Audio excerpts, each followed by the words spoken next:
of you that speak Hebrew, I'm probably not going to pronounce it correctly, but they have a term called Rosh Godal. And if the direct translation, if you directly translated it, it actually means big head. But that's not what it means, although some Israeli entrepreneurs may have a big head because they've been so successful. But what they really mean is big thinking.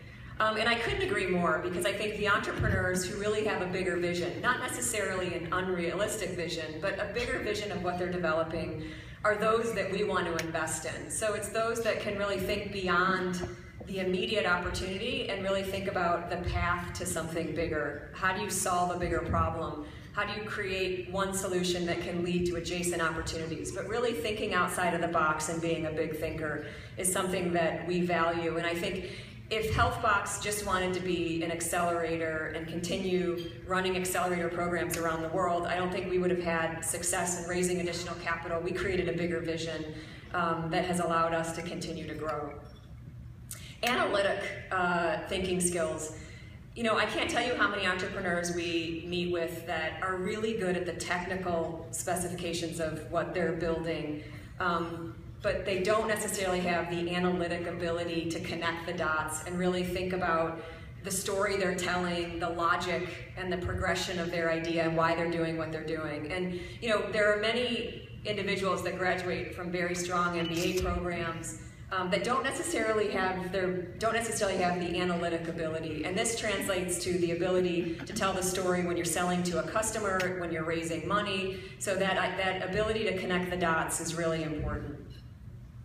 Being fearless. I was speaking with someone before this started, and he said, you know, until you actually put your own money in, you don't know what it's like to feel the fear. And as we were moving around building HealthBox, I felt the fear every day. I thought, oh my God, are we getting ahead of ourselves? Are we, you know, so it's not to say that you don't worry, but the opportunity was in front of us and we had to go for it. And so entrepreneurs that aren't going to just, you know, give up when the going gets tough, but are really going to face the fear, continue to be analytic, to think big, and to be confident in moving forward. And this is a skill I don't know if you can really train somebody. I mean, what we found is that until we start working with the entrepreneur, we figure out whether or not they have this attribute. So it's not something that you can necessarily interview for, but something that's really important, because as we know, it's the next part of that 3-year journey where entrepreneurs start to really feel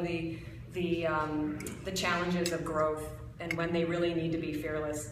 Personality.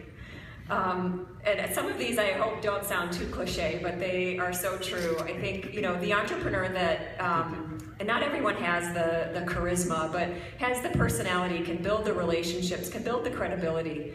A lot of this is about investing in the person. And it is the founder, it is the person that's going to make it happen, build the vision, and bring everybody else along.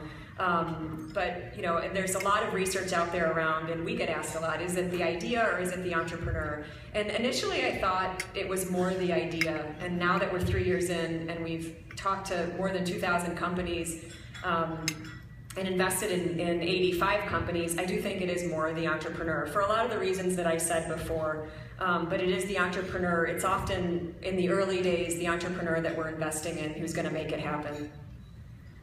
And then lastly, passion.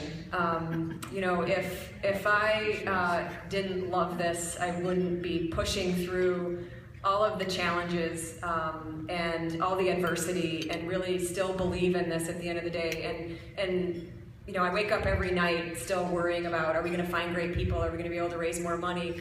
You know, we can't just rest on our laurels. And if I wasn't passionate about this and really believe in what we're doing, then I couldn't inspire the others that work for me to do it. So I think it's something that is really important. And in medicine, people always say you shouldn't be a doctor unless you really love medicine. And I think in entrepreneurship, it's the same. If you really don't love what you have put together and believe in it, then entrepreneurs shouldn't be developing it. So thank you for having me.